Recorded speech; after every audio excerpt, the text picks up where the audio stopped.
It always begins with a speech, a flag waving in the wind, solemn face on national television telling the people that danger is coming, that someone, somewhere, has threatened our values, our safety, our way of life. They speak of duty, of justice, of moral responsibility.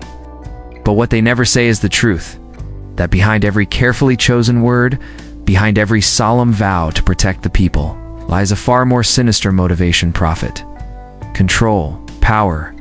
Wars are not started to defend the people. Wars are not started because peace failed. Wars are started because someone, somewhere, needs the chaos to keep their position, to fill their bank account, ensure their name survives just a little longer in the halls of power. Politicians do not stumble into war.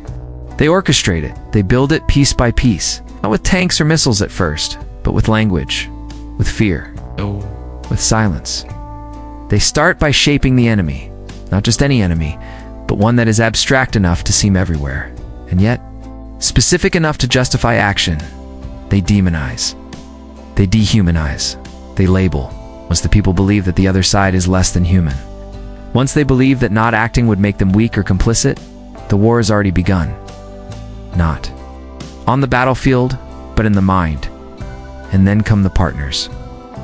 Defense contractors, lobbyists, think tanks funded by weapons manufacturers. They whisper into ears in government halls. They present polished reports. They fund campaigns. They promise jobs, economic growth, national security. They never mention that they will make billions. That for every bullet fired, for every missile launched, for every base built, their stock price will rise. That for them, war is not tragedy, it is business. The politician understands this. Maybe they're facing a tough election. Maybe their approval numbers are sinking. Maybe a scandal threatens to destroy them. They need a distraction, something bigger than the headlines, something patriotic. Nothing unites a frightened people like an outside threat. Nothing covers corruption faster than a flag-draped casket. And nothing fuels political survival like war. The process is subtle at first. Rhetoric changes. The media begins to shift its focus. Old footage is played again and again. Interviews with generals replace interviews with doctors and teachers. Intelligence is leaked. Evidence is found. Sometimes real, sometimes not. But by the time questions are asked, it's too late. The narrative is already accepted. The drums of war beat louder and louder. Politicians appear on television with carefully staged backgrounds. They speak of resolve, of courage, of standing. Up to tyranny, they avoid specifics. They talk in absolutes.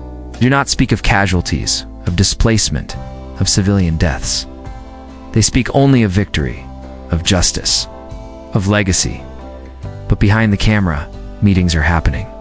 Deals are being signed. Campaign donors are being reassured. Contracts are being awarded before a single soldier is deployed. The war hasn't even started, and already the money is moving. Because the politician doesn't just start a war for the nation, he starts it for the network. For the corporations that will build the bombs, for the companies that will rebuild the cities, for the friends who will trade in futures in oil and steel. The blood hasn't spilled yet, but the profits are already rising. And when the first strike finally comes, whether a bombing raid, a drone strike, or a sudden invasion, the people watch with horror or pride or confusion. Some cheer, some cry, but few understand what truly happened. That what they are witnessing is not a response to danger, but the execution of a plan that was written long ago.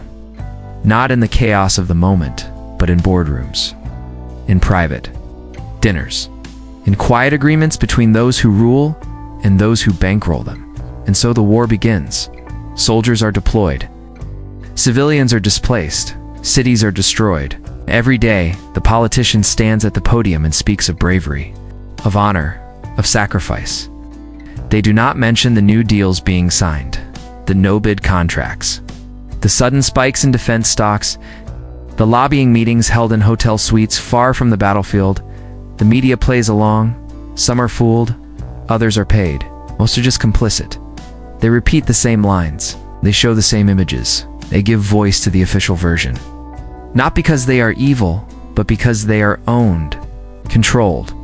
They rely on access, on favors, on funding. And so the truth is buried beneath patriotic music and breaking news graphics. Meanwhile, the politicians' power grows. The opposition is quieted. Protests are labeled unpatriotic. Questions are seen as betrayal. And those who speak out are attacked, sometimes in headlines, sometimes in court, sometimes worse. But the war machine doesn't stop, because now it feeds itself. The more destruction, the more rebuilding. The more fighting, the more contracts. The more death, the more justification. And all of it serves the same master prophet, and the people, they suffer, send their sons and daughters to die for causes they do not understand. They pay higher prices, they lose jobs, homes, futures, but they're told it's for freedom, for safety, for democracy. And when they protest, they are silenced. When they mourn, they are ignored. Because in the eyes of those who start wars for profit, people are not citizens. They're tools, fuel, collateral. And yet the pattern repeats, again and again. Different names, different faces, same outcome. A politician climbs in the polls. A contractor makes another billion. A region is left in ruins. A generation grows up in fear, and no one is held accountable. Because those who profit from war also write the laws. They control the investigations. They appoint the committees. They shape the narrative, and they ensure that the truth is never fully known, or if it is, that it comes too late. Years later, the documents will be declassified. The whistleblowers will speak. The evidence will be undeniable, and people will say, "How could we have let this happen?" But by then, the politician is retired, rich, respected, writing books about leadership, giving speeches about duty, teaching courses on ethics. And the cycle continues, because no one stops it. Because the next politician is already waiting. The next conflict is already being planned, and the prophets are too, at large to resist.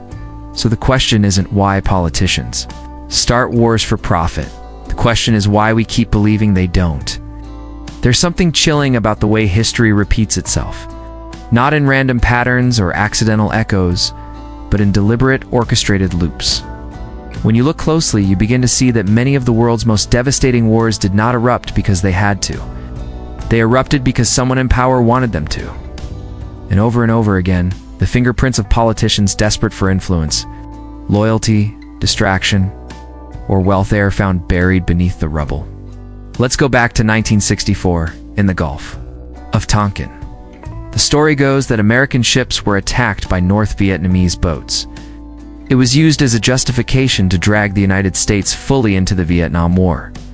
The media carried the outrage. Politicians rallied the people. War was declared. Thousands of soldiers deployed.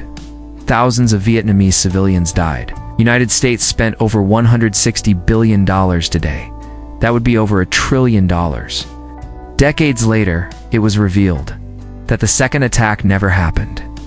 It was fabricated, exaggerated, and the original reports were twisted to fit a narrative. A war based on a lie. The cost was millions of lives. But what did that lie achieve?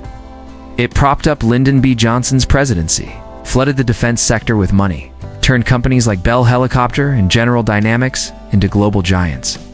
Senators who pushed for war received campaign donations from military contractors. Politicians became wartime heroes. Careers were saved. Profits soared, and the truth. It was buried. Then there was Iraq. A war that defined the early 2000s. It started with 2 words: weapons of mass destruction. Over and over, the world was told that Saddam Hussein had them. The evidence was undeniable. The threat was imminent. Colin Powell held up a vial. George Bush warned of mushroom clouds. And within months, Iraq was under siege.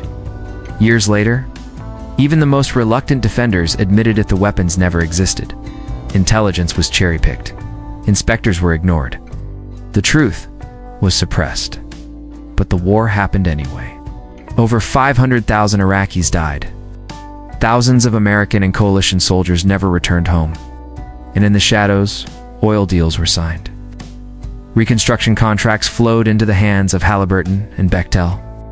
The Vice President, Dick Cheney, was a former CEO of Halliburton. His network profited in billions. His political allies flourished. And another generation of Americans was taught that war was necessary, but behind every necessary war is a stage play. And the politician is both actor and director. They know how to use fear, how to repeat just the right words until the public believes them.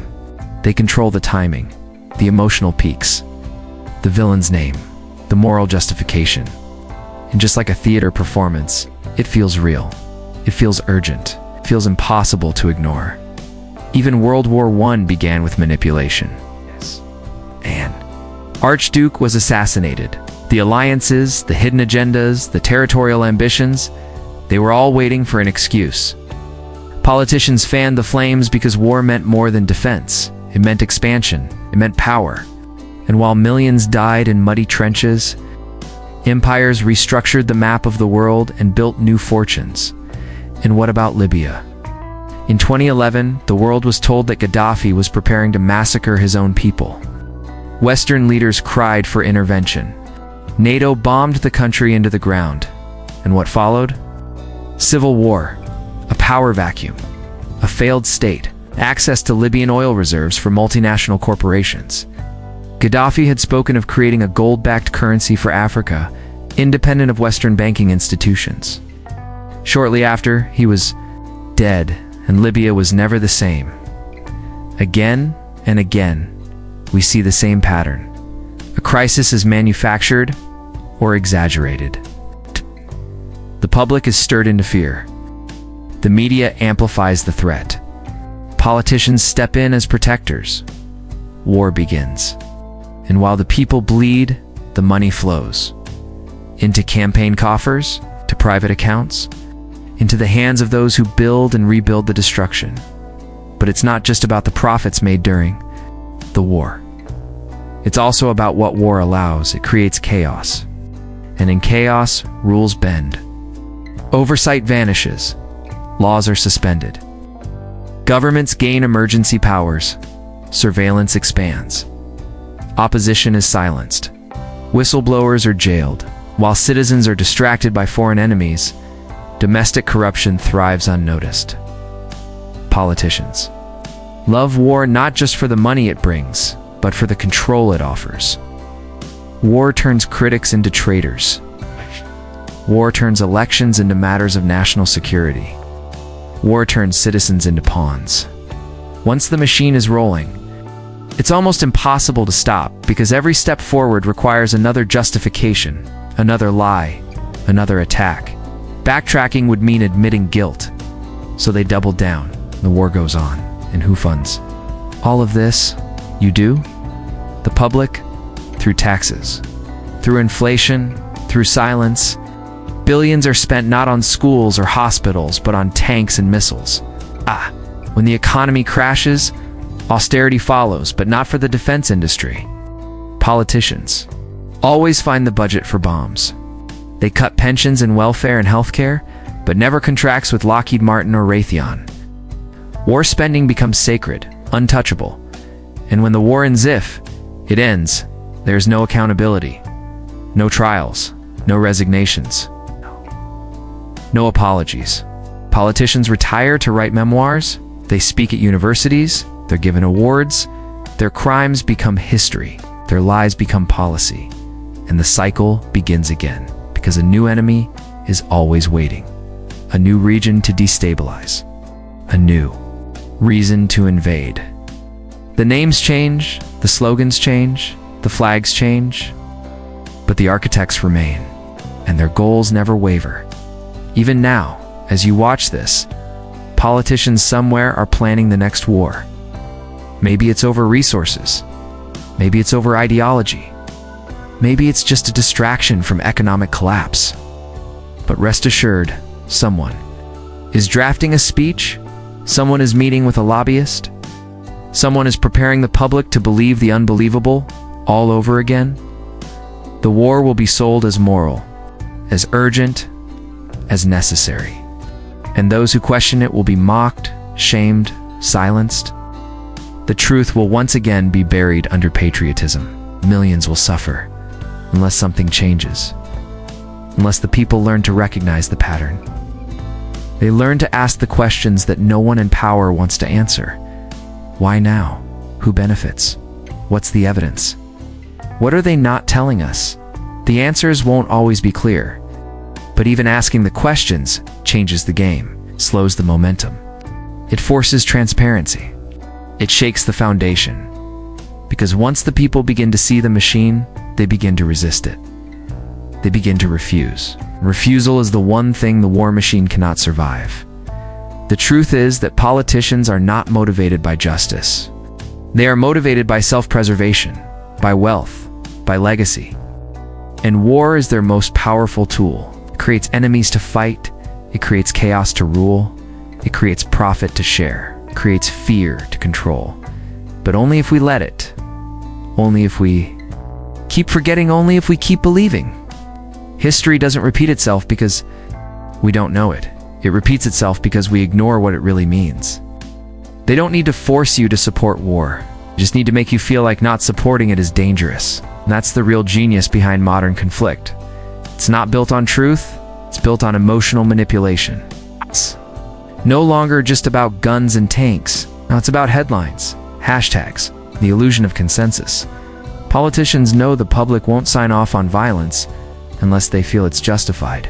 So, instead of showing you the complexity of global affairs, they show you only one side. Instead of facts, you get feelings. Instead of history, you get heroes and villains. And instead of asking why war is happening, you're told how to feel about it: furious, frightened, patriotic, ashamed. The media is the first battlefield now, and it's not neutral. It's a weapon. Politicians don't have to censor the truth. Anymore, they just drown it out. They flood the airwaves with repetition. One narrative, said by 100 different mouths, repeated 1,000 times a day, until even the lies start to sound like common sense. They attacked us. We have no choice. If we don't act now, we'll regret it forever. Behind those words is a strategy. Every phrase is tested. Every image is selected. Every segment is funded. Or isn't just covered, it's sold, marketed, packaged like a blockbuster film. There's suspense, villains, dramatic arcs. News networks don't lose ratings during war, they thrive. Conflict equals clicks. Fear equals views. And so, the line between journalism and propaganda disappears. Politicians feed the machine with talking points, and the media regurgitates them with patriotic music and breaking news graphics. Opposition voices are labeled radical. Nuanced views are ignored. And slowly, the population is turned from citizens into spectators, cheering or crying along with a script they never wrote at. Start subtly. They show you images of suffering, but only from one side. They tell you about atrocities, but only by the enemy. They remind you of 9/11s, of Pearl Harbor, of genocide, of dictators. Always in black and white terms. There's no room for complexity. No space for history. No patience for questioning. Because questioning slows the momentum. And momentum is everything. They don't want you thinking. They want you reacting. And if you don't react the way they want, if you hesitate, if you ask too many questions, if you say wait, then you are a problem, a traitor, an apologist, conspiracy theorist, an extremist, even if all you're doing is looking for the truth. That's how deep the manipulation runs. It's not just in what they say it's in, how they make you feel about what they say. The war machine is emotional, plays your guilt, your fear, your compassion like strings on a violin. And behind it all is a politician with a plan. And maybe they want to distract from scandal. Maybe they want to push through emergency legislation. Maybe they just want to be remembered. But whatever the motive, the path is always the same. Manufacture a narrative, push it through the media, then ride the wave of national emotion into action. By the time anyone realizes they've been manipulated, the bombs have already dropped. And that's not a glitch in the system. That's the design. The speed of modern propaganda is faster than reflection. It's faster than debate, faster than democracy. In a world of 24/7 coverage and 10-second attention spans, the only thing that matters is who tells the story first, and the politician always tells it first. They go on television.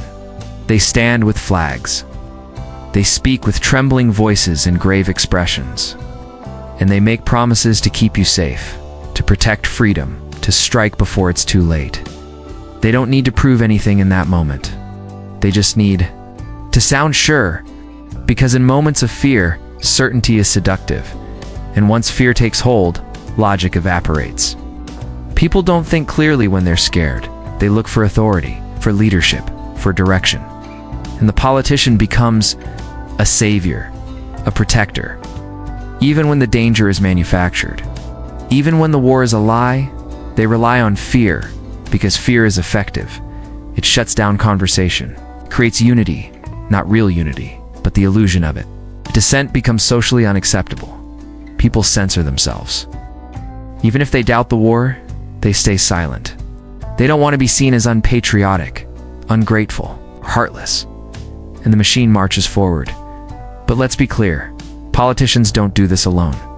They have help from media companies, from lobbyists, from intelligence agencies, from corporations that make billions off the chaos. Every war is a joint venture, every conflict a business plan, and the public. The public is the customer, the taxpayer, the volunteer, the grieving family, collateral. Politicians don't start wars in secret anymore. They start them in plain sight, under the lights of press conferences and televised speeches. And people applaud, because they've been taught that strength looks like bombing another country, that patriotism means silence, that support means obedience. But look closer, and you'll see the cracks.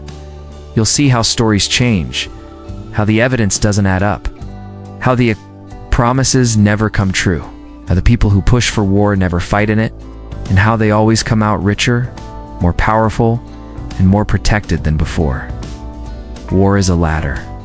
For the politician, every explosion is a step upward, every headline a boost, every funeral a symbol, every dollar spent a favor owed, and it doesn't stop. Even when the enemy is gone, even when the mission is unclear, even when the public begins to doubt. Because once the machine starts, it's easier to keep it running than to shut it down. Stopping a war means admitting it was unnecessary, admitting it was built on lies, admitting people fight for nothing. And that kind of honesty doesn't win elections. So, they keep going. They pivot the mission. They find a new target. They rebrand the conflict. They say it's about stability, democracy, freedom. They say, we have to finish what we started. But the truth is, they don't want it to end. Not really. Because the end of war is the end of profit, the end of power, the end of distraction. That's why, when one war starts winding down, another is already being pitched. Different region, same formula. And you'll notice it if you look. You'll hear the same phrases, see the same footage, feel the same fear creeping back in. You'll watch politicians do what they've always done, dress ambition as duty, greed as justice, and violence as virtue. And unless someone stops them, they'll keep doing it. Because in a world run by deception, war is the most useful illusion of all. The war ends, but the money doesn't stop. In fact, for many, this is where the real profits begin. After the bombs fall, after the leaders declare victory or retreat, after the cameras turn away and the headlines fade, another phase begins. Rebuilding, contracts, investment, privatization, a new war of economics and exploitation, where destruction becomes the soil from which corporations grow rich. And the politicians who started the war, they're at the center of it all. They return home to applause. They talk about legacy, about tough decisions, about doing what had to be done. There are ceremonies, medals, photo ops. The dead are mourned. Publicly, the survivors are promised care. And quietly behind the scenes, meetings begin. Lobbyists reconnect. Companies that once built weapons now offer humanitarian solutions. Security firms apply for contracts. Infrastructure companies prepare to pave over the ruins. Schools, hospitals, oil fields, power grids all handed out like candy to the highest bidder. And it's always the same names, the same corporations, the same revolving door of retired generals, former politicians, and consultants. They move from public service to private profit without shame. The war was just step one. Step two is asset seizure. Debt restructuring. Aid packages that come with strings attached. Natural resources get sold off. Government functions get outsourced. And what once belonged to a nation becomes a product to be managed from abroad. All of this is possible because of chaos. War breaks the rules. And in the aftermath, new ones can be written by the victors, by the financiers, by the politicians who claim to rebuild what they helped destroy.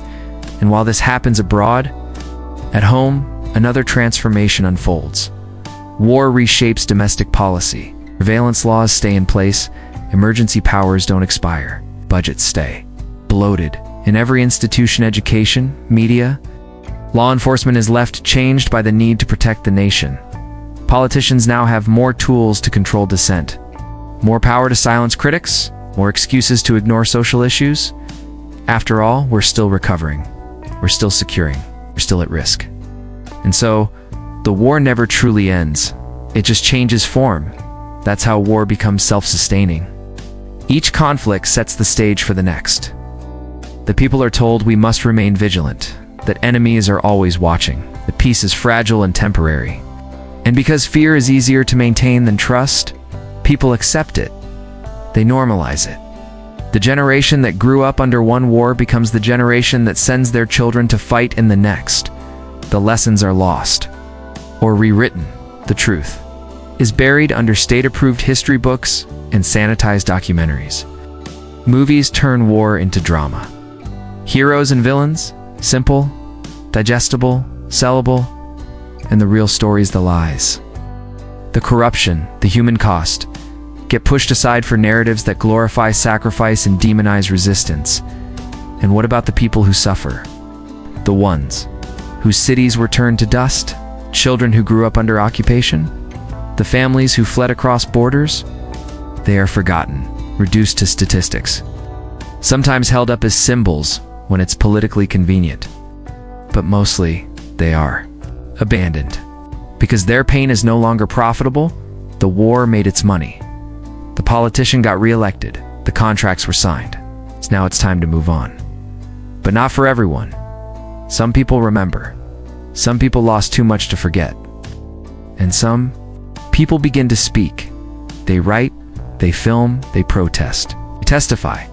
Whistleblowers emerge, documents leak, journalists investigate, and piece by piece, the truth starts to surface. It's not easy, it's not safe. Those who tell the truth are often punished, their careers destroyed, their reputations smeared, their lives threatened. Because the system that profits from war is not passive, protects itself aggressively. But the truth persists.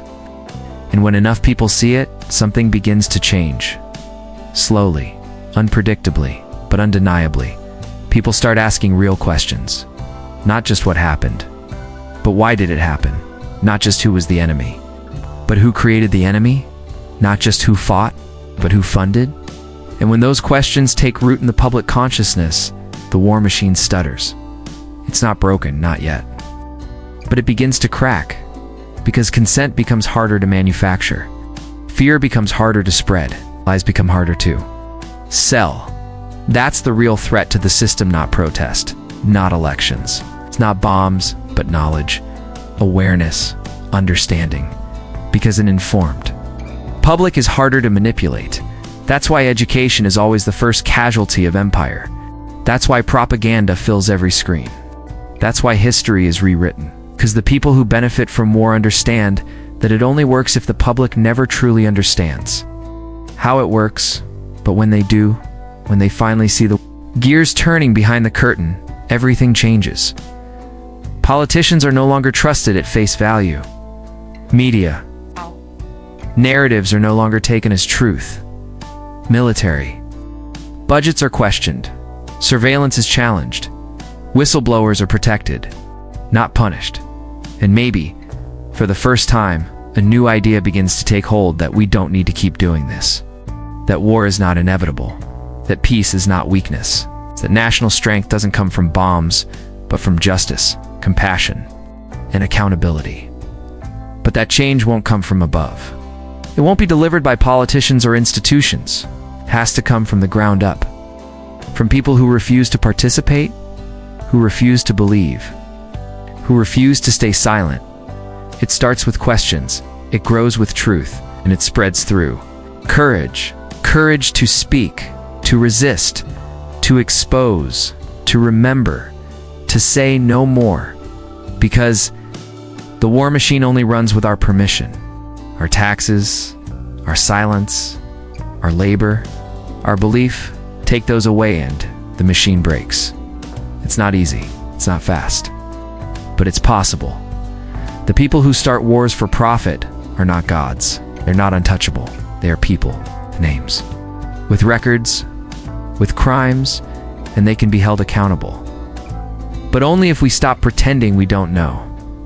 Only if we stop calling war a mistake instead of what it really is, a decision, a strategy. And once we understand that truly, understand it, then we see that we're not just victims. We're participants, and we can stop. We can stop electing war. Profiteers. We can stop funding secret deals. We can stop believing staged crises. We can stop letting fear be used as a leash. We can start demanding answers. We can start honoring truth over tradition. We can start valuing lives over legacy, because nothing will change until we do. No new system. No new generation. No new technology will fix a world that still allows the same old lies to justify new wars. It has to end with us, right? Here right now, because politicians will always find a reason to start a war, unless the people give them a reason not to.